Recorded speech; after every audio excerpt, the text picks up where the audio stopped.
ಇಂಡಿ ಶಾಸಕರ ವಿರುದ್ಧ ಜಿತೇಂದ್ರ ಕಾಂಬಳೆ ಕಿಡಿ ಸಿಡಿದಿದ್ದ ಪ್ರಶಾಂತ್ ಕಾಳೆ. ಕಾಂಬಳೆ ಕಣ್ಣಿಗೆಲ್ಲ ಕಾಣುವುದು ಹಳದಿನ. ಜಿತೇಂದ್ರ ಕಾಂಬಳೆಗೆ ಪ್ರಶಾಂತ್ ಕಾಳೆ ತಿರುಗೇಟು. ದಲಿತರ ಭೂಮಿ ಮೇಲೆ ಇಂಡಿ ಶಾಸಕರ ಕಣ್ಣು ಅಂತಿದ್ಯಾಕೆ? ಯಾವ ಆಧಾರದ ಮೇಲೆ ಹೇಳಿದ್ರಿ? ಜಿತೇಂದ್ರ ಕಾಂಬಳೆಗೆ ಪ್ರಶಾಂತ್ ಕಾಳೆ ನೇರ ಪ್ರಶ್ನೆ. ಜಿತೇಂದ್ರ ಕಾಂಬಳೆ ಅವರೇ, ನಿಮ್ಮ ಹೋರಾಟ ಯಾವ ರೀತಿ ಆಯಿತು? ಕಾಳೆ ಪ್ರಶ್ನೆ. ದಲಿತರ ಭೂಮಿ ಕಬಳಿಕೆ ಆಗಿದ್ರೆ ವಾಪಸ್ ಕೊಡಿಸುವ ಜವಾಬ್ದಾರಿ ನಮ್ಮದು. ಪ್ರಶಾಂತ್ ಕಾಳೆ. ದಲಿತರ ಭೂಮಿಗೆ ಇಂಡಿ ಶಾಸಕರ ಕಣ್ಣು. ಜಿತೇಂದ್ರ ಕಾಂಬಳೆ ಅವರು ಯಾವ ಆಧಾರದ ಮೇಲೆ ಶಾಸಕರ ಮೇಲೆ ಈ ಆರೋಪ ಮಾಡಿದ್ರು? ಜಿತೇಂದ್ರ ಕಾಂಬಳೆ ಒಬ್ಬ ವಿದ್ಯಾವಂತ ಯುವಕನಿಗೆ ನಾವೊಂದು ಪ್ರಶ್ನೆ ಏನು ಕೇಳಕ್ಕೆ ಬಯಸ್ತೀನಪ್ಪ ಅಂದ್ರೆ, ಇವಿಷ್ಟೆಲ್ಲ ನಾವು ಹೇಳದ ಬಳಿಕ ಅದಕ್ಕೆ ಆಧಾರ ಸಮೇತ ದಾಖಲಾತಿಗಳು ಬೇಕು ನಮ್ಮ ಹತ್ರ. ಆದ್ರೆ ಗೌಡ್ರು ಯಾವಾಗ್ಲೂ ನಾ ಇತಿಹಾಸ ಮಾಡ್ತೀನಿ, ಇತಿಹಾಸ ಮರಿಬಾರದು, ಏನೋ ದೊಡ್ಡ ಹೇಳ್ತಾರ, ಬದ್ಧತೆ ಅದು ಇದು. ಆದ್ರೆ ಇದೇನು ಕ್ರೀಡಾಂಗಣಕ್ಕೆ ಹೆಸರಿಟ್ಟಿರಿ, ಅದಕ್ಕೆ ಸ್ವಾಗತ ಇದೆ, ಇಲ್ಲ ಅಂತ ಏನಿಲ್ಲ. ಆದ್ರ ಆ ಜಾಗದ ಇತಿಹಾಸ ನಿಮ್ಗೆ ಏನಾದ್ರೂ ಗೊತ್ತೈತಿನ್ರಿ ಗೌಡ್ರ? ಜಿತೇಂದ್ರ ಕಾಂಬಳೆ ಅವರು ಹೋರಾಟ ಮಾಡಿದ್ರು. ಆ ಹೋರಾಟದ ಅಂತ್ಯ ಯಾವ ರೀತಿ ಆಯ್ತು ಅನ್ನೋದು ನಮಗೆ ಗೊತ್ತಿಲ್ಲ. ಅವ್ರಿಗೆ ಆ ಸ್ಥಳದ ಬಗ್ಗೆ ಏನು ಆಶ್ವಾಸನೆ ಕೊಟ್ಟರು ಅದು ನಮಗೇನು ಮಾಹಿತಿ ಇಲ್ಲ. ಯಾವುದೇ ವಿಷಯದೊಳಗೆ ನಾವು ಮಾತನಾಡ್ಬೇಕಾದ್ರೆ ನಮ್ಮ ನಾಲ್ಗಿ ಮ್ಯಾಗ ಹಿಡಿತ ಭಾಳ ಇರಬೇಕು. ಜಿತೇಂದ್ರ ಕಾಂಬಳೆ ಅವರ ಈ ಸ್ಥಳದ ಬಗ್ಗೆ ನೀವು ಭೂ ಕಬಳಿಕೆ ಮಾಡ್ಯಾರ, ನಮಗೆ ಹೊಳ್ಳಿ ಕೊಡ್ರಿ ಶಾಸಕರ ಅಂತ ಕೇಳತ್ತೀರಿ. ಅದು ನಮ್ಮದು ಹ್ಯಾಂಗಿತ್ತು ಅನ್ನೋದು ರಿಕಾರ್ಡ್ಸ್ ತೋರಿಸ್ರಿ.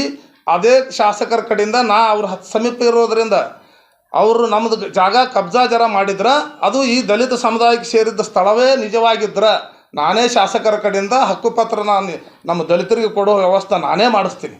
ಗೌಡ್ರ 6 ಎಕರೆ 38 ಗುಂಟೆ ಈಗ ಕೋಟಿಗಟ್ಲೆ ಕಿಮ್ಮತ್ತುಳ್ಳಂತ ಆಸ್ತಿ ಅದು. ಅದನ್ನ ಕಸ್ಕೊಂಡು ನಮಗ್ ಬೆನ್ನಾಗ ಚೂರಿ ಹಾಕ್ಬಿಟ್ರಲ್ರಿ ಗೌಡ್ರ.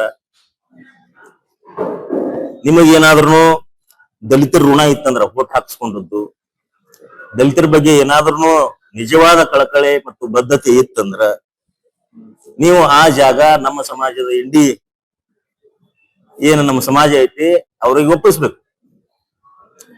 ನೀವು ಢೊಂಗಿತನ ಮಾಡ್ಬೇಡ್ರಿ, ಇವೆಲ್ಲ ನಮಗ್ ಗೊತ್ತಾತವ. ಆ ಜಾಗದ ಚಂದ ಜೀವಂತವಾಗಿದ್ದೀನಿ. 27 ದಿನ ಉಪವಾಸ ಸತ್ಯಾಗ್ರಹ ಕೂತೀನಿ ಗೌಡ್ರ. ನಮ್ಮ ಕಿವ್ಯಾಗ ಹೂ ಇಡ್ಲಾಕ್ ಬರ್ಬೇಡ್ರಿ. ನಿಮಗ್ ಏನಾದ್ರೂ ದಲಿತರ ಬಗ್ಗೆ ಕಾಳಜಿ ಇತ್ತು ಅಂದ್ರ, ನಿಮ್ಮಲ್ಲಿ ಬದ್ಧತೆ ಇತ್ತಂದ್ರ, ನಿಮ್ಮ ವಂಶ ಪರಂಪರೆಗತವಾಗಿ ಒಂದ ಏನು ದೊಡ್ಡ ಹೆಸರ ಐತಿ ಅನ್ನೋದನ್ನ ನಾನು ಕೇಳಿನಿ, ಮಂದಿನ ಹೋತಾರ. ಅದನ್ನ ಉಳಿಸ್ಕೋಬೇಕಾಗಿತ್ತು ಅಂದ್ರ ಆ 6 ಎಕರೆ 38 ಗುಂಟೆ ಜಾಗವನ್ನ ನೀವು ನಮ್ಮ ದಲಿತರಿಗೆ ವಾಪಸ್ಬೇಕಲ್ಲಿ. ಯಾರದೇ ನಮ್ದು ದಲಿತರ ಬೆಲೆ ಬಾಳುವ ಜಾಗ ನಮ್ಮದು ಕಬ್ಜಾ ಮಾಡಿಲ್ಲ. ಅದು ಕಬ್ಜಾ ಮಾಡದ್ದೇ ನಿಮ್ಮಲ್ಲಿ ಆಧಾರ ಇದ್ರೆ ನನಗೆ ಬಂದು ಸ್ನೇಹಿತ ಜಿತೇಂದ್ರ ಕಾಂಬಳೆ ನನಗೆ ಅದ್ರ ಬಗ್ಗೆ ದಾಖಲಾತಿಗಳು ಕೊಡಬೇಕು. ನೀವು ನಮಗ ಆ ಜಾಗ ನಿಮ್ಮಲ್ಲಿ ಏನಾದ್ರೂ ಸ್ವಲ್ಪ ಉಳಿದಿತ್ತಂದ್ರ ನೀವು ಆ ಜಾಗವನ್ನ ನಮ್ಮ ದಲಿತರಿಗೆ, ಅಲ್ಲಿ ನಮ್ಮ ಸಮಾಜ ಐತೆ ಅಲ್ಲೇ ನನ್ನ ಮನೇನು ಕಟ್ಕೊಳ್ಳಲ್ಲ, ಅವ್ರನ್ನ ಏನ್ ನಮ್ಮ ಸಮಾಜದವ್ರು ಕಟ್ಕೊಳ್ಳಲ್ಲ. ಸಮಾಜಕ್ಕಾಗಿ ಉಳಿತದ. ಸುಮ್ಮನೆ ಅಲ್ಲಿ ಇಲ್ಲಿ ಗಾರ್ಡನ್ ಜಾಗ ತೋರಿಸು, ಇದು ತೋರಿಸು, ಅನಧಿಕೃತವದು. ಅಧಿಕೃತ ಅಲ್ಲ ಗಾರ್ಡನ್ ಜಾಗಪ್ಪ ಅಂತಂದ್ರೆ ಹಾರ್ಟ್ ಆಫ್ ಸಿಟಿ, ಉಸಿರಾಟಕ್ಕೆ ಇದ್ದಂತ ಜಾಗ ಒಯ್ದು ಅಲ್ಲಿ ಆ ದಲಿತರಿಗೆ ಜಾಗ ಕೊಟ್ಟು ಅದನ್ನ ಬಿಲ್ಡಿಂಗ್ ಮಾಡ್ತೀನಿಪ್ಪ ಅಂತಂದ್ರೆ ಇದು ಮೂರ್ಖತನದ ಪರಮಾವಧಿ ಆಗ್ತದ. ಅದಕ್ಕ ಸ್ವಲ್ಪ ಏನಾದ್ರೂ ಇದ್ರೆ ನಿಮ್ಮಲ್ಲಿ ಒಳ್ಳೆ ವಿಚಾರಗಳಿದ್ರೆ ಇದನ್ನ ಕೊಡ್ಬೇಕಂತೇಳಿ ಮಾನ್ಯ ಶಾಸಕರಲ್ಲಿ ನನ್ನ ಮನೆ. ಇಂಡಿ ಊರಿಗೆ ಕುಡಿಯೋ ನೀರಿಂದ ಒಂದು ಸಮಸ್ಯೆ, ದೊಡ್ಡ ಸಮಸ್ಯೆ ಇತ್ತದು. ಆ ವೇದಿಕೆ ಮೇಲೆ ಶಾಸಕರು ಮುಖ್ಯಮಂತ್ರಿ ಗಮನಕ್ಕೆ ತಂದ ನಂತರ ವಿದಿನ್ ಅವರ್ಸ್ದೊಳಗೆ 98 ಕೋಟಿ, ನಿಯರ್ ಅಬೌಟ್ 100 crore ಆರ್ಡರ್ ಸಮೇತ ಅವತ್ತಿನ ದಿನನೇ ಇದು ವೇದಿಕೆ ಮೇಲೇನೆ ಘೋಷಣೆ ಆಗಿಬಿಡ್ತು. ಇವೆಲ್ಲ ಇತಿಹಾಸವ. ಆದ್ರೆ ಈಗ ಅವ್ರ ಗೌಡ್ರು ಏನ್ ಮಾಡ್ಬಿಟ್ರ, ಅದಕ್ಕೆ ಅಂಬೇಡ್ಕರ್ ಅವ್ರ ಹೆಸರು ಇಟ್ಟರ.